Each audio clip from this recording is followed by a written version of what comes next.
Alrighty, broadcasting. And let's see, we've got a few attendees already.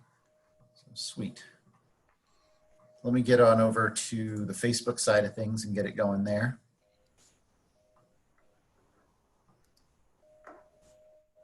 Is the chat open to everyone? Chat is open to everyone, yeah. So you can see. You can change the setting to all panelists or all panelists and attendees. Yeah, yeah. Yes. I just noticed.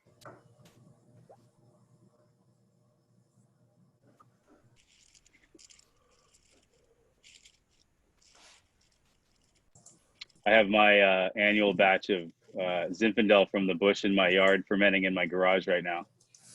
There's about this much in it, and like a plastic thing this big. So, but the garage kind of smells like a winery a little bit. That's nice. That's always nice.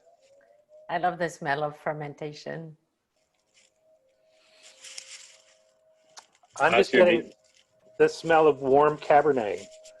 I've been tasting actually quite a lot of Paso Cabernet, which is for the December issue, and I'm doing it all on my patio outside. So it's very much a mixed bag because it's warm down here. It's 90 today, which is about 5 degrees cooler than it was 2 days ago. But It is warm. Yeah. Yeah, today I think it was expected to be 105. Plus we've got funky skies. So. Oh my God, yeah. No, we're not. It was 52 this morning in the Hudson Valley. 52.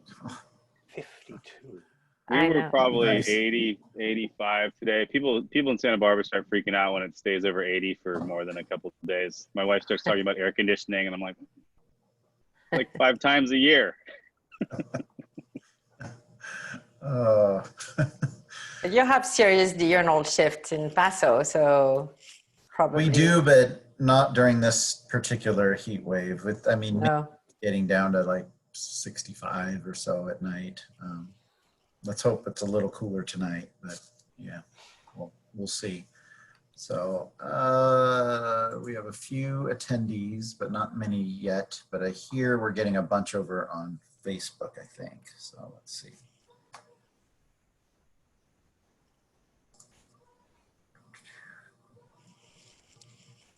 Facebook is usually the popular side of things, but we'll get rolling here in just another minute or two. No problem. So this is one thing I tasted this morning. Oh, nice. Lourdes Cuvée Pau. We actually tasted all 3 of them. And then everything. Oh, Ebony, yeah. Now, do you set yourself up blind or are you? Okay. Yeah. Very cool. I want to do a blind tasting show here pretty soon. So. Good. Yeah. Yeah.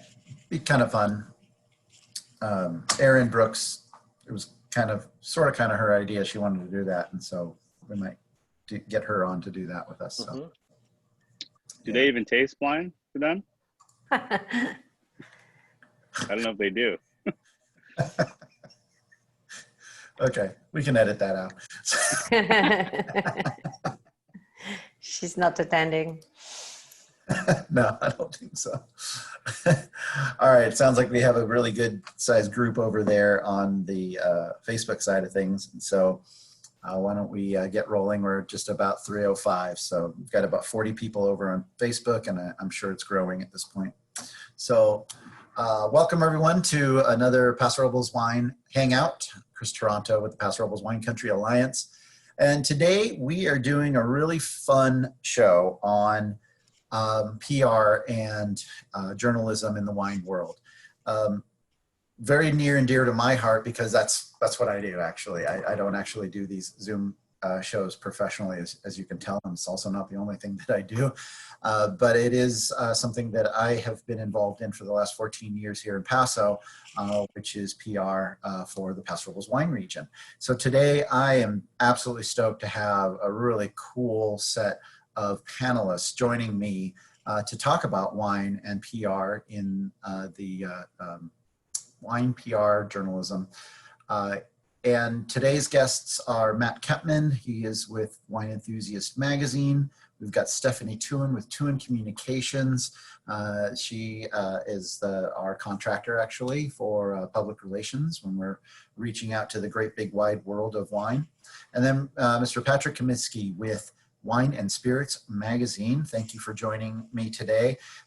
Patrick, let's start with you. Let's do a quick 30-second around the room here to say who you are or who you're with and a little bit about your background and everything. Okay.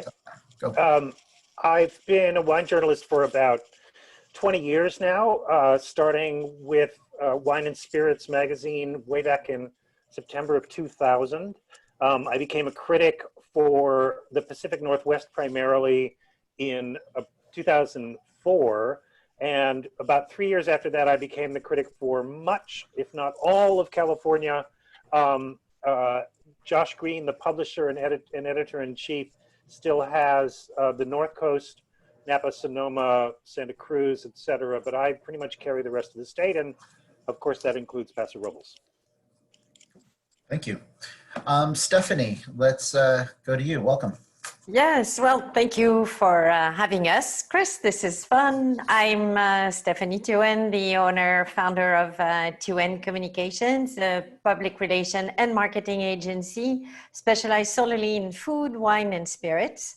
We are based in New York City, but we work everywhere in the United States, wherever there is, consumers of good wine, because we only work with good wine, which is why we work with the Paso Robles Wine Country Alliance as well.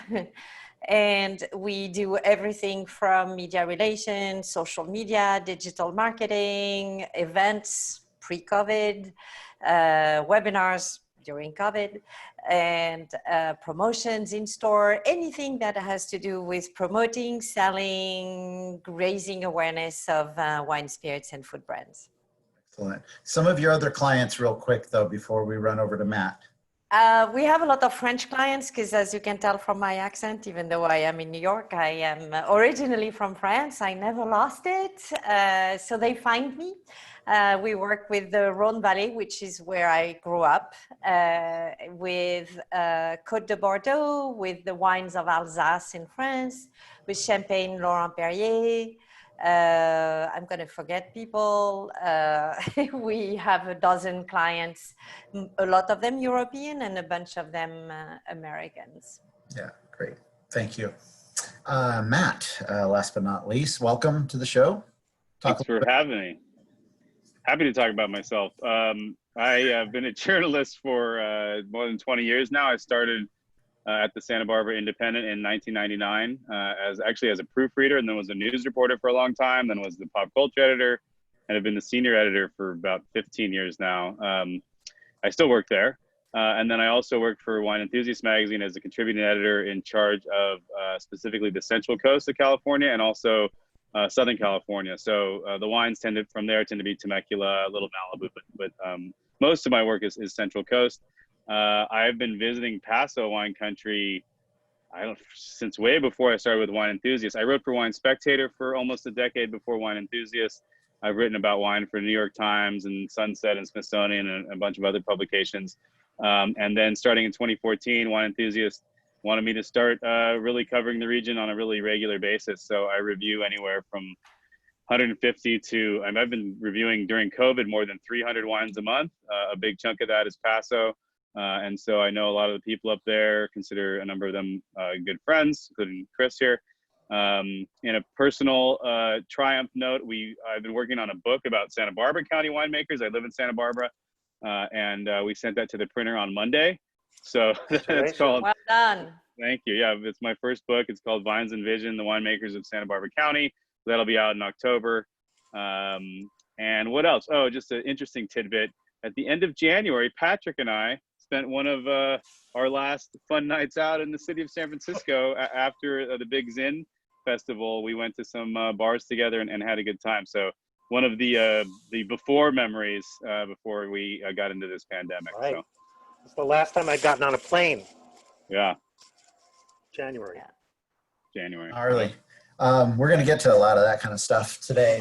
Once again, for those of you that joined us a little late, this is Chris Toronto. I'm with the Paso Wine Alliance, and today our Zoom Hangout is on PR and journalism in the wine world. And so just so stoked to have these folks on with me today. So why this topic? Because normally if you've been tuning into these shows, I think this is show number 24 or something like that.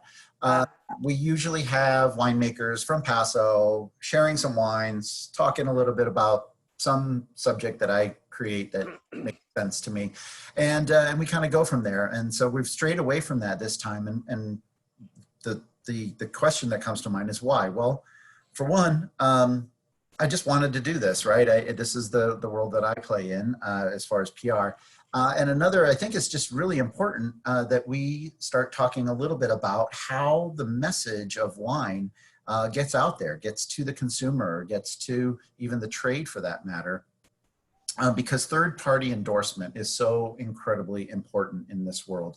Having people like Patrick and Matt be able to review wines, talk about the wine regions, meet winemakers and the like, and tell their stories, well, it has a lot more traction, let's just say, than say an advertisement might have.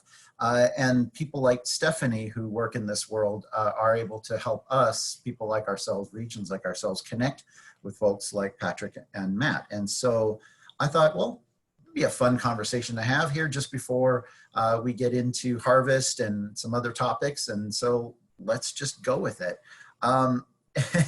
And I want to just start off actually with Stephanie. Stephanie, you know, we've had to pivot a lot. That's the 2020 word right now, right? Yes.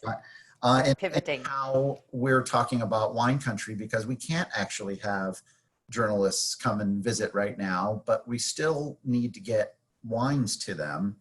How have you seen this industry kind of evolve so far in our many months now of being into COVID? Well, the first thing I'll say is this industry is extremely resilient. People move fast. They have a lot of heart and they work hard. You know, when you are a winemaker and you have to tend your vineyards, rain or shine, and you work with whatever the harvest you have, and then you have to bottle it and label it and sell it. People are used to, you know, going for it and working the trenches. And there was a moment where everybody floated around like, how do we do this? And is it temporary or not? And pretty quickly, that's when people pivoted. We all realized this is here to stay for a while, at least. So how do we work? And well, one of the tools that you are using, Chris, is Zoom. We may have Zoom fatigue, but it's also an amazing tool. And we've seen wineries and regions being very dynamic with the system, because you can transport people. Like right now, we see Matt in his garden and vineyard behind. You can put some short movies into the Zoom, or you can actually travel. We do a lot of Instagram Live or Facebook Live directly from the vineyard. And there are some technical issues, but at least you can transport people to the vineyards. And we're all hungry for different images than our office, home office, all of us, especially in an industry where we travel a lot. So suddenly we're grounded.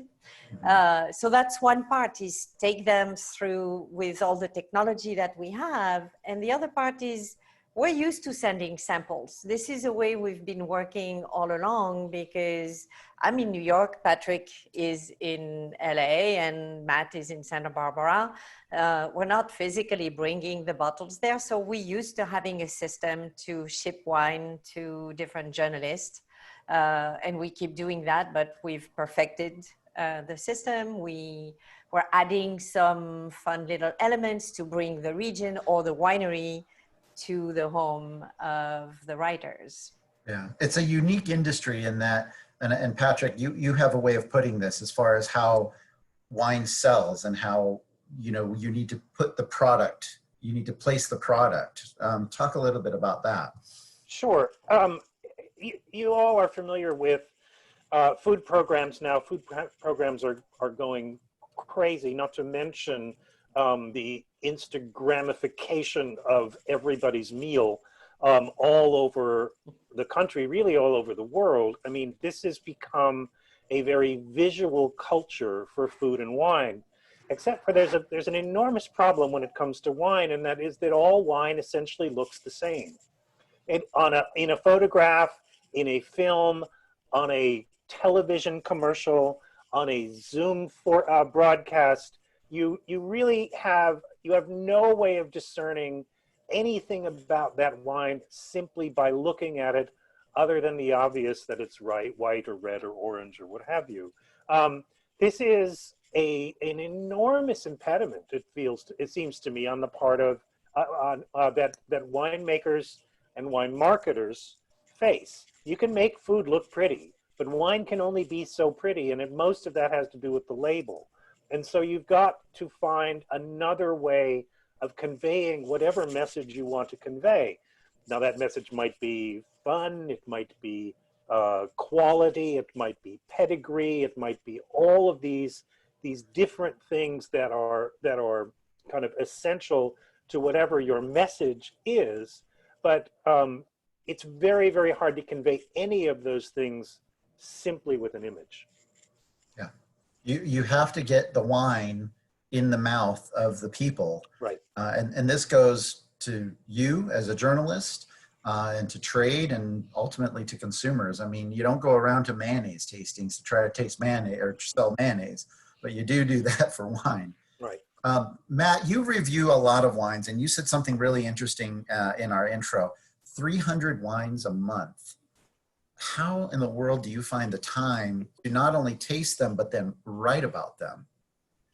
I mean, to be very specific, I typically taste flights of 4 to 6 and 2 to 4 times that in the mornings, usually in the mornings, almost always in the mornings. Your palate's a little fresher, kind of get it out of the way, get on with the rest of my day. And then when it's time to write through, so then I take notes and do the scores. And then when it's time to write the reviews, I kind of wait till the last minute, and I get up at about 5 a.m. and I write about 60, 70 reviews in the morning, and then send those off to, I have an assistant who posts that stuff for me. So it's a very industrial process at this point.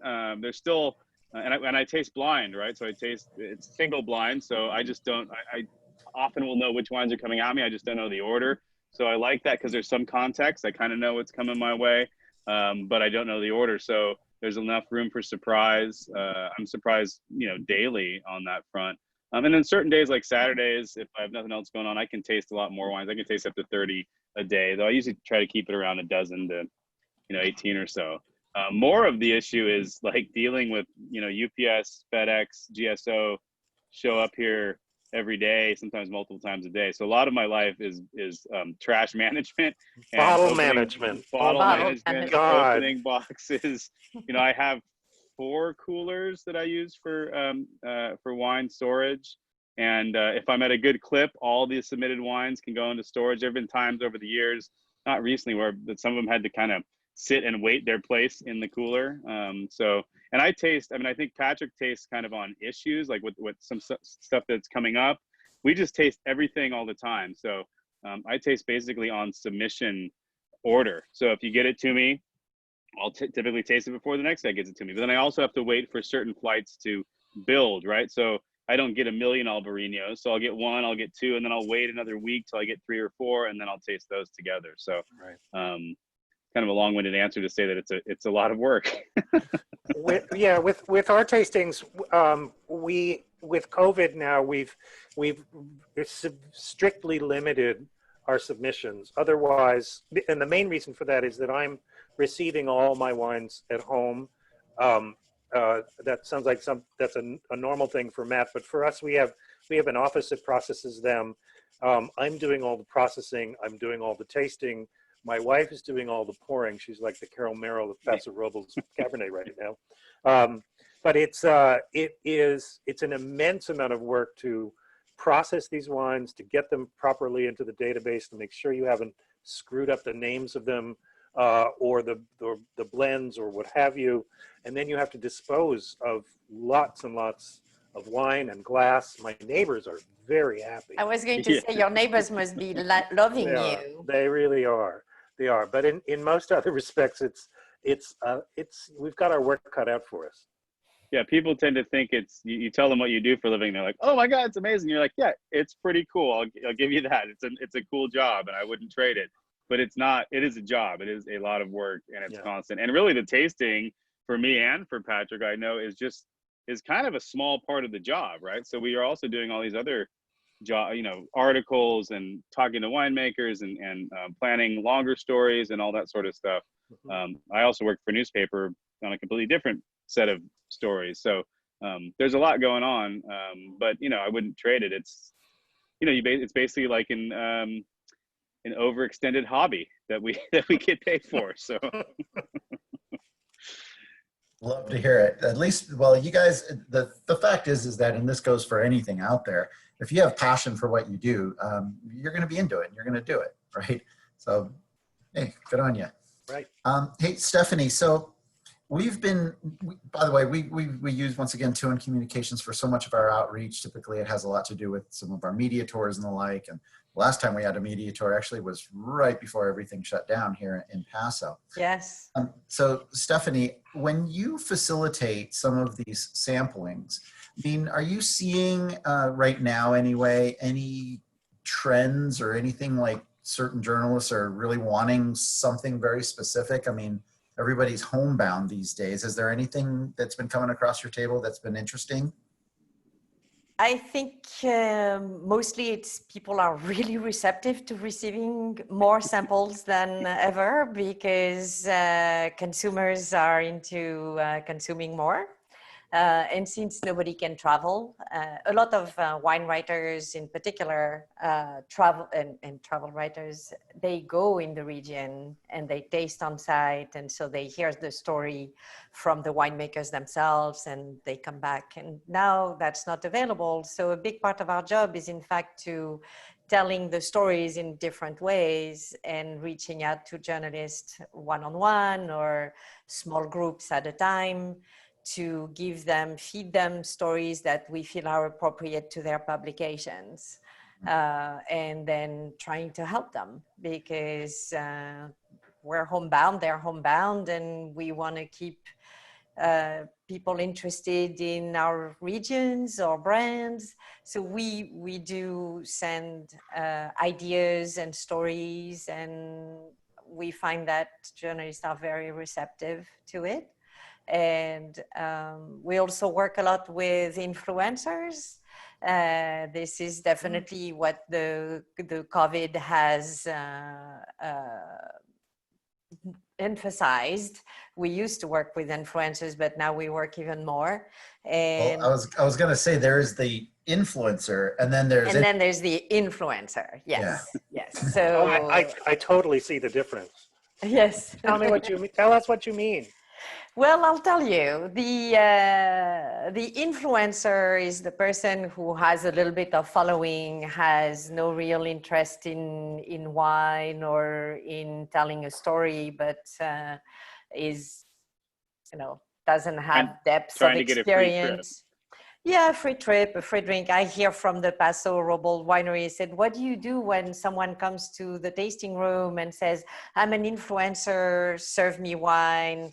I say, no. If they were professional, they would have reached to you first. And then we work with a lot of very good influencers. And one thing that I will tip my hat to them, because they've learned, they do their homework, they write well, they taste professionally, and they bring this lifestyle element that we need. We need people like you, Patrick and Matt, because you are serious wine writers and you cater to the real connoisseur or enthusiast, people who want to learn in depth. But we need people to drink wine. Mm-hmm. We need people to know that it's okay to drink wine in a ball jar if you want to, as long as you like the wine and you enjoy it, and democratize the wine. I think we've all put the bar so high that coming from France, I'm shocked that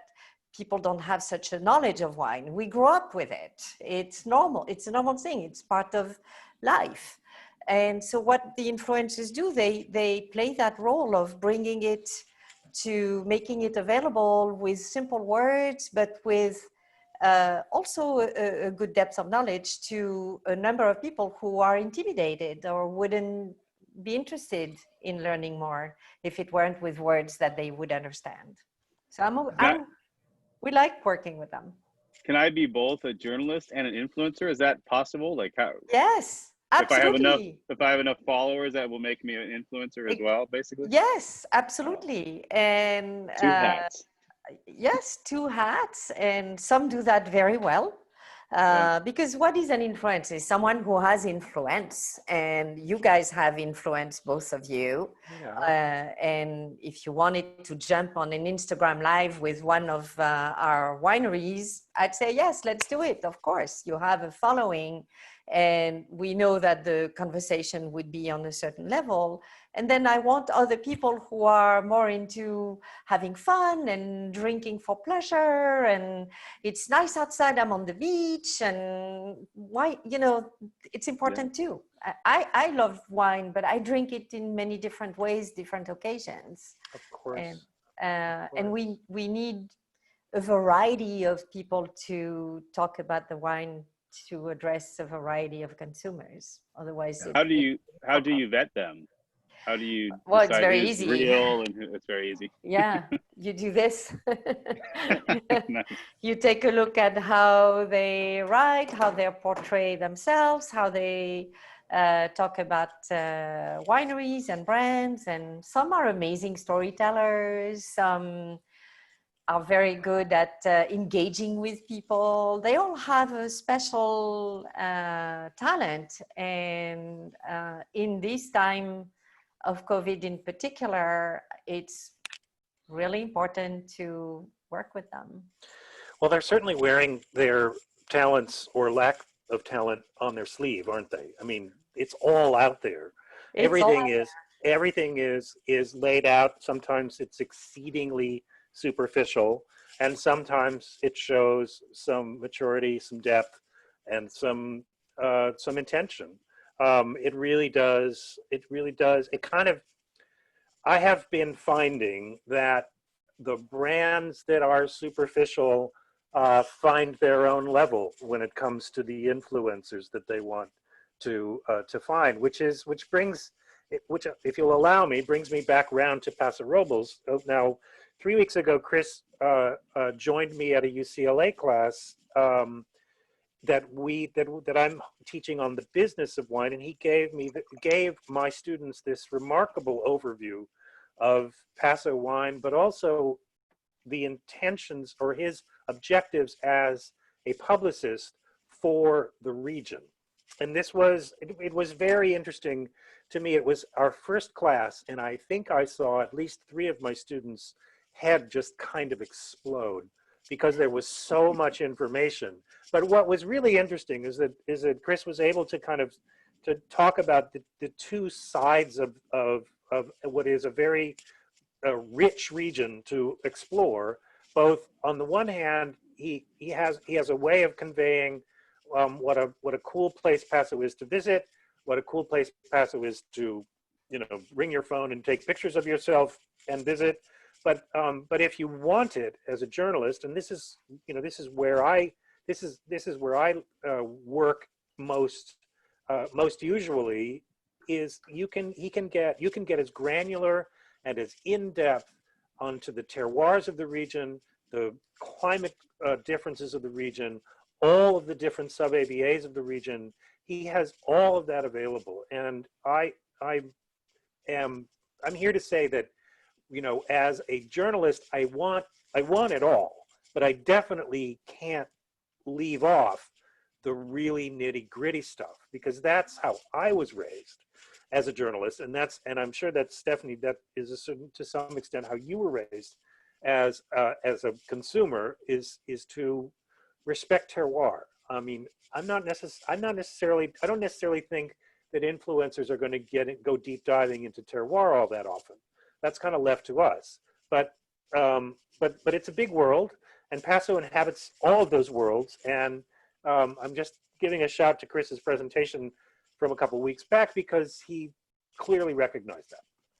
And I'll add to this actually, because you were saying earlier, Patrick, how do you depict wine? You know, Yeah. it's a glass, it's red, it's white. Yeah. And that's what the influencers do in a way. They put it in a different perspective. Context. And a different context. They do different type of photography or stories, and they tell the story.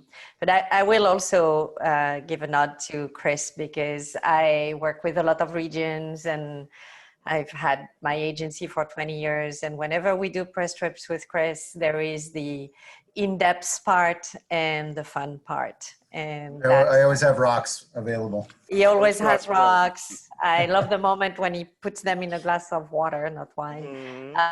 But there is the role of a very good PR person is to master their topic, first of all, and to make it interesting and rich for their audience. And that's, Chris does that very well.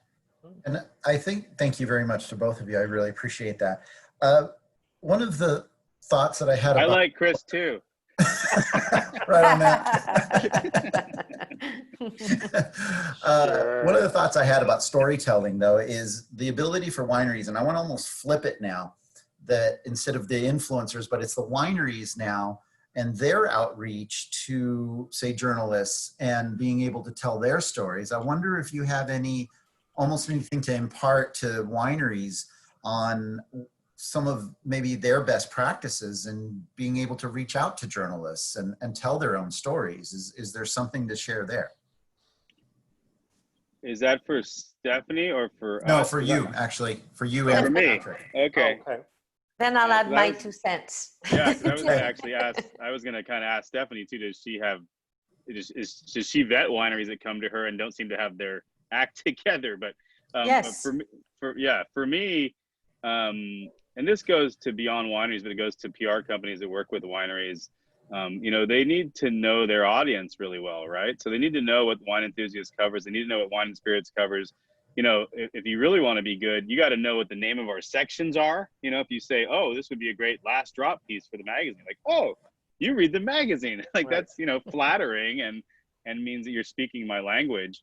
And then hit me on those fronts. Know my region. I understand there's a value and a need probably for these blanket press releases that go out to 1 million people, and you might get some hits just because you're sending out to such a large mass.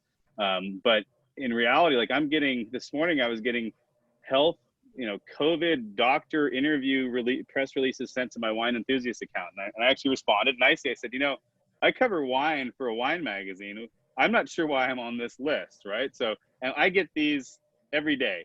And so as a PR person and as a winery, because it extends to you too, like, know what we're doing, know what our interests are, know what we've done recently. I know we talked about this in another conversation, but you know, reference stories that we've done recently. You know, oh, last year you did a story on Cool Climate Syrah. I see you like that. We've just released this new Cool Climate Syrah. Okay, great. You know, you've got me. And then for me, for Wine Enthusiasts specifically, my first answer is always like, well, submit the wines first, and then we'll go from there. Not to say that if I don't super love the wines, I'm not going to write about them. I still might write about it if it's an interesting story, but that's kind of step one, is to kind of get on my radar.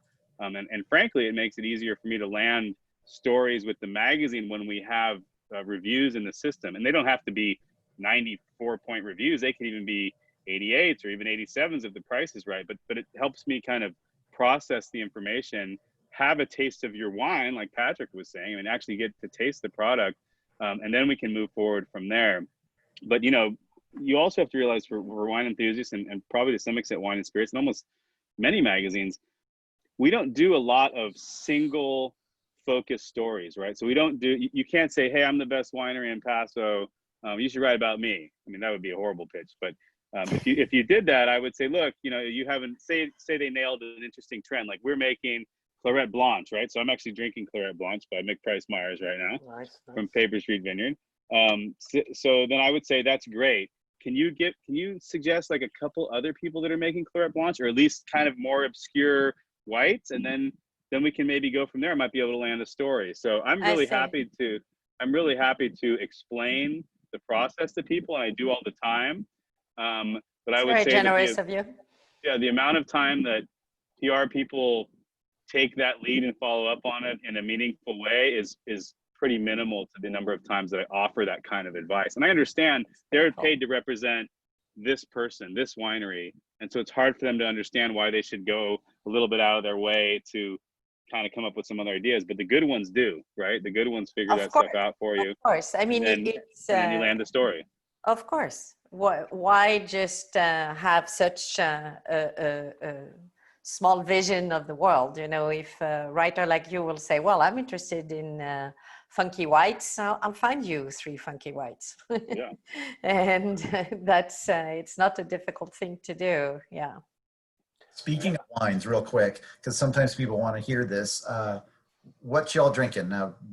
Matt, you showed a Claret Blanche from McPrice Myers. Very good. Stephanie, you have, I think, I have an Alta Colina from 2013, and it's the Toasted Slope, which is a pun on the Côte Rôtie in the Rhône, the roasted slope. So this is the Toasted Slope, and it's their estate Syrah. And I have to tell you, I didn't even see that the vintage was 2013. It doesn't have a wrinkle. It is beautiful. It drinks beautifully. So I'm not drinking too much now, but when we're done, I'll finish that bottle. Patrick? And I'm dedicating all of our tastings this past couple of weeks to Central Coast cabs. And so I've got a lot of Paso Robles Cabernet in the house. I'm drinking one of the old masters, Gary Everly's Paso Robles Cabernet Estate Vineyard 2018. He planted Cabernet for his Estrella River project in 1975, if I'm not mistaken, alongside Syrah. And it was his intention to make Cabernet all the way through. So this is not an historic vineyard, it's an historic effort. And he always makes a really good one. Nice. So Patrick, we didn't hear your point of view on Chris's question. Well, I could echo nearly everything Matt says. There are so many instances where it's plain that they don't even know what magazine I write for, much less having read it. And you know, Wine Enthusiast and Wine and Spirits have a lot of things in common, but they're also very, very divergent in terms of their editorial direction and intent, in terms of their of the things that we like to cover. And I think a pitch to Wine Enthusiast and a pitch to Wine and Spirits should almost be so different as to not be recognizable. I'm completely serious about that. I agree completely with Matt that we never write about a single winery or a single person. We never write about a single wine except in the context of a tasting note.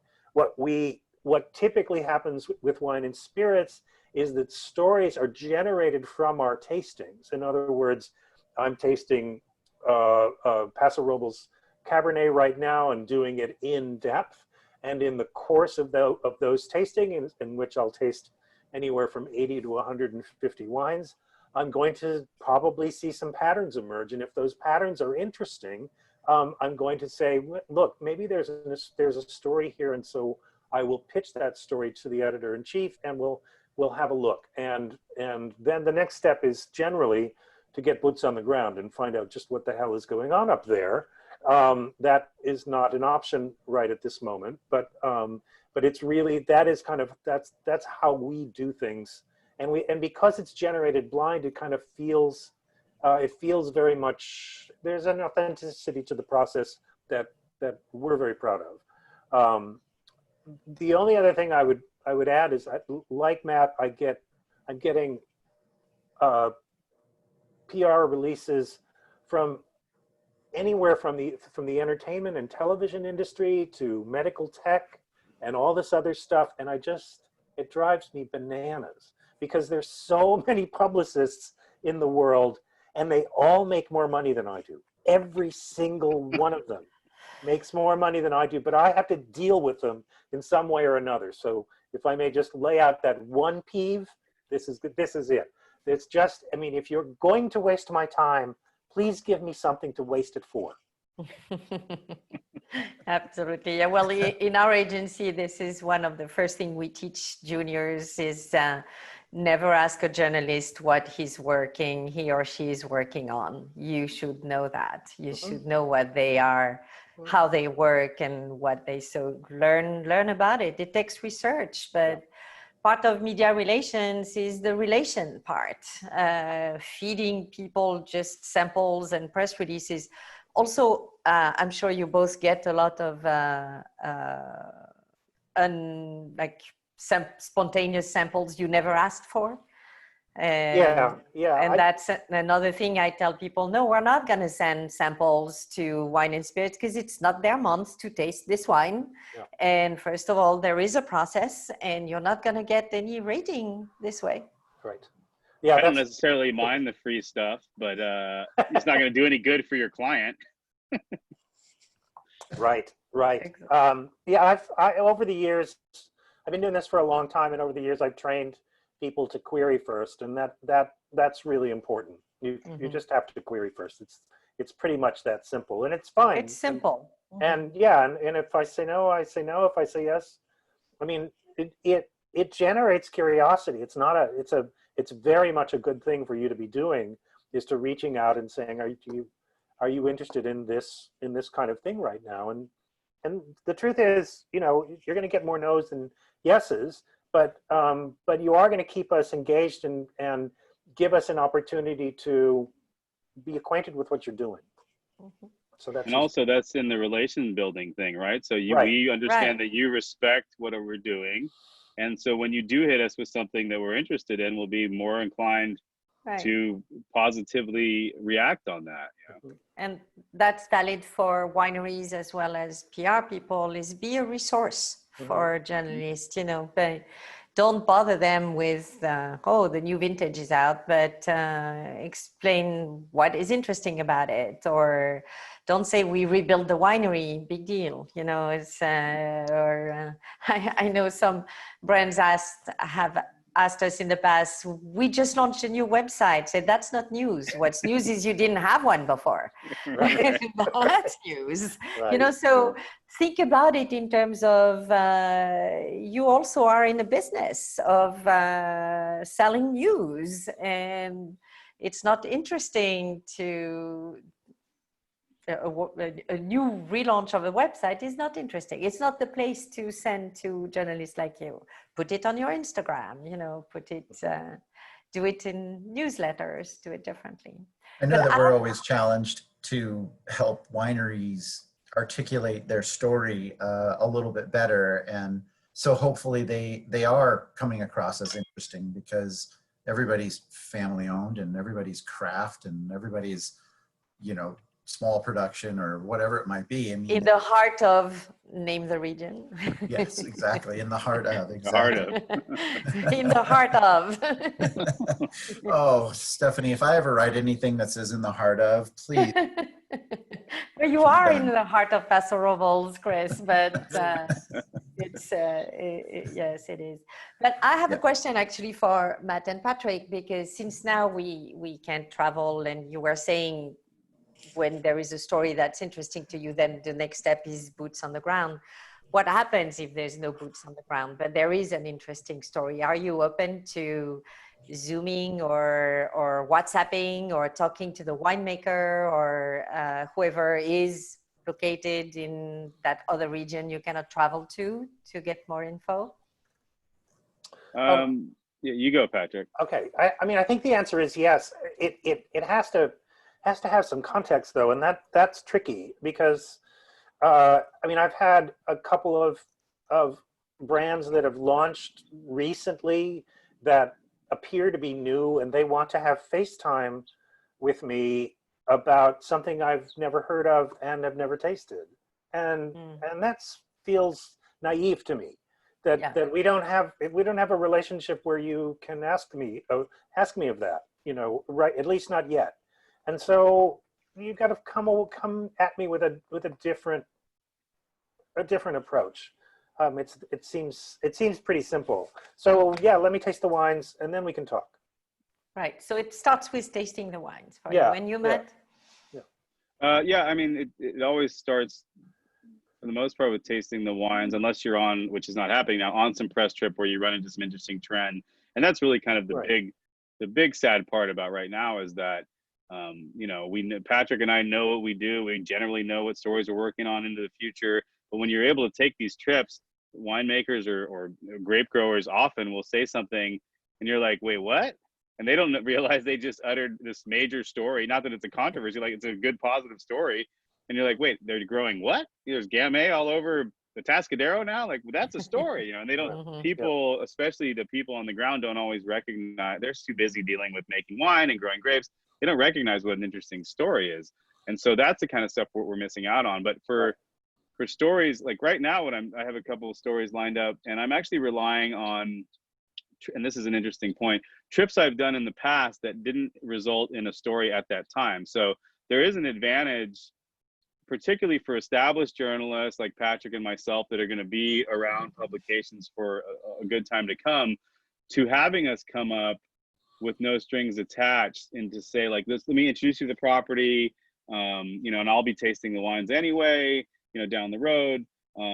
But that now I'm going to have to go back to some of those notes. I mean, this was a completely unpredictable pandemic essentially, but I'll be able to go back to those notes and those experiences. And honestly, in one case, I've been pitching this story now for essentially 2 years, and it's finally getting accepted. So, you know, on the Wine Enthusiast feature pitching, we're trying to pitch, you know, there's 3 California editors. There's like, I don't know, 18 editors all across the world. We're all trying to fight, you know, amicably for space in the publication. And so we only get a handful of major features a year. We get a bunch of other smaller stories here and there. But I will pitch similar stories for a couple years, but there is an advantage to have, especially if you're a new property that you have a really compelling, interesting story, have me come up and don't expect anything for a little while. It will take a while to build that relationship, especially as wines come vintage after vintage. And I'm like, oh, these, not only is this a cool story, these wines are good, they're getting better, you know, let's pull the trigger on that story, hope the magazine goes for it, and the magazine goes for it. And so it all kind of comes together. So it's almost an unpredictable way to report out stories into the future.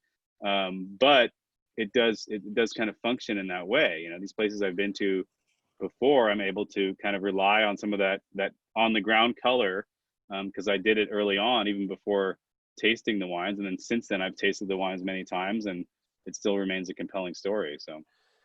Right. And that's been the case before COVID as well. And it's a really important thing for wineries to remember, particularly in the age of Instagram, where they can get immediate gratification if they want it, or they can get something that requires a pretty sizable gestation, where you need to be thinking about it, you need to be finding a context for it, you need for the story itself to develop into something where the narrative is going to be sufficient to write a good story about it. I mean, sure, Albarino in the Edna Valley is an interesting story, but not if only one person is doing it. And if that person starts exploring clones and selling those clones to his neighbors and to other people, suddenly that story is a regional story, and you've got a story with some depth and resonance where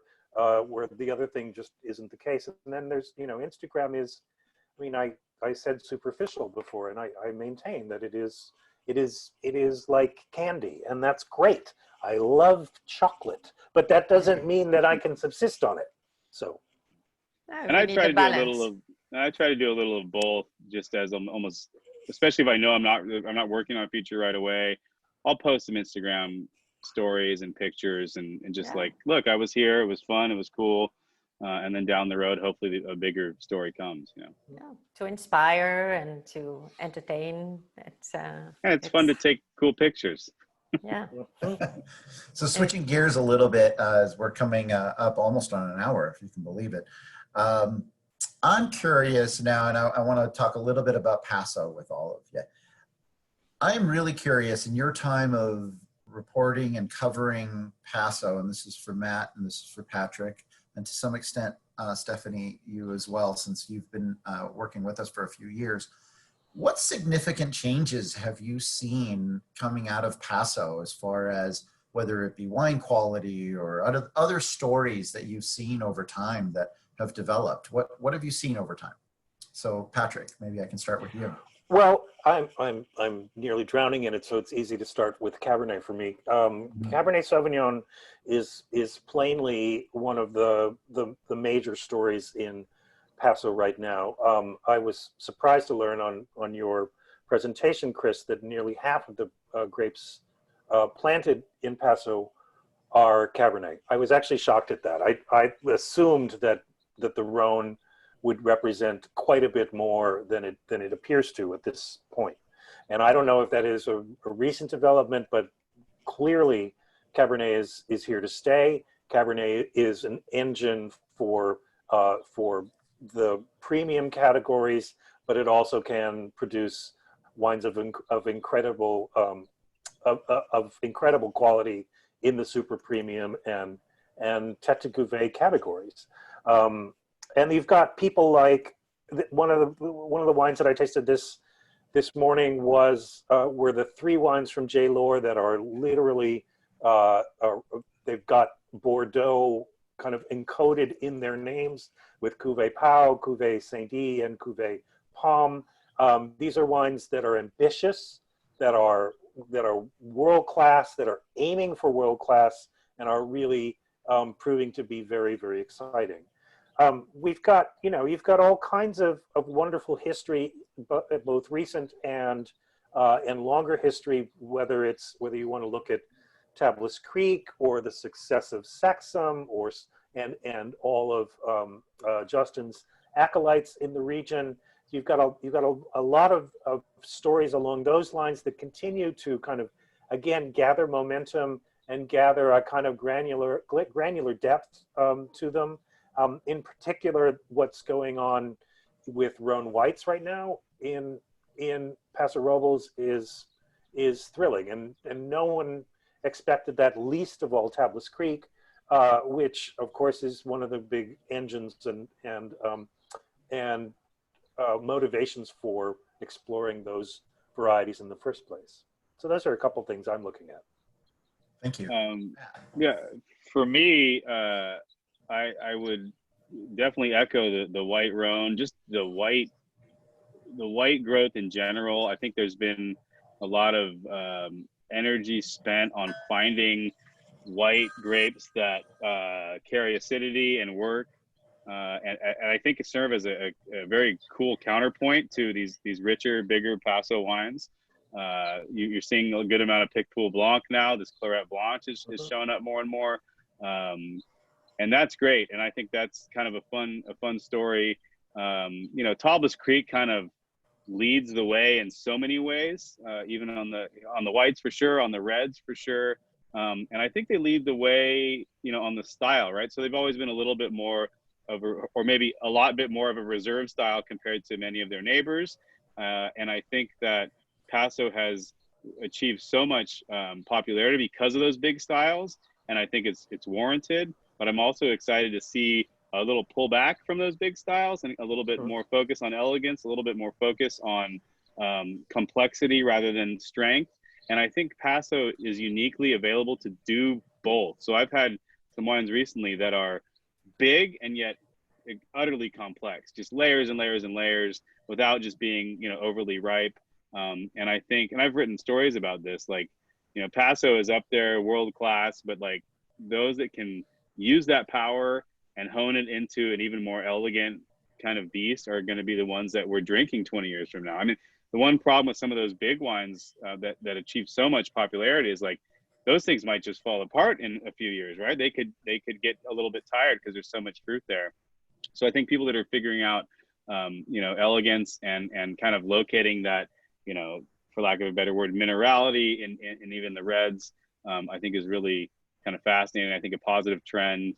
And I think overall, I mean, the region is just very well positioned. They've been extremely smart from the get-go about how they market themselves. They have good people like Chris.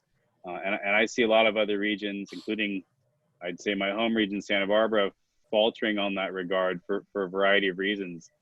They still have you know, you could argue that Santa Barbara wines are fresher and more interesting, but in some extent it doesn't matter, because if the word doesn't get out,